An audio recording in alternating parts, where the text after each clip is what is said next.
وكان هو يبحث عن روايات عائشة في تشات جي بي تي. جيد.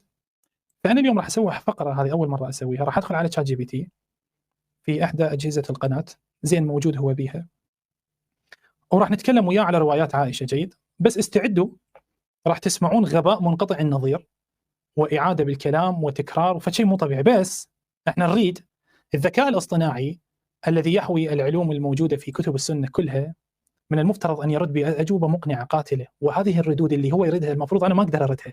يعني هو المفروض ينتصر علي باعتبار هو بي أكثر من 10,000 كتاب. جيد. فنبدي. مرحبا تشات جي بي تي. احنا الآن راح نعمل وياك حوار ديني علمي حول بعض الروايات الموجودة في صحيح البخاري وفي صحيح مسلم. المطلوب منك أن ترد علينا بأجوبة علمية رصينة ومختصرة. لا نريد أجوبة طويلة، أجوبة مختصرة جدا مختصرة، ولكن الأجوبة تكون علمية ودقيقة جدا.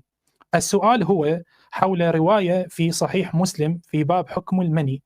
الرواية: حدثنا يحيى بن يحيى عن علقمة والأسود أن رجلا نزل بعائشة فأصبح يغسل ثوبه، فقالت عائشة: إنما كان يجزئك إن رأيت أن تفركه. هذه الرواية لا أحد يعرف من هو الرجل الذي نزل بعائشة وأجنب. هل لديك جواب علمي مختصر دقيق وسريع تستطيع أن تعرف من هو هذا الرجل الذي نزل عند عائشة في بيتها وأجنب؟ بالتأكيد الرواية معروفة في صحيح مسلم، لكن هوية هذا الرجل لم يذكرها الحديث ولم تكن معروفة لدى العلماء، فبالتالي لا توجد معلومات موثوقة أو دقيقة عن هوية هذا الرجل، وكل ما نعرفه هو ما ورد في النص فقط.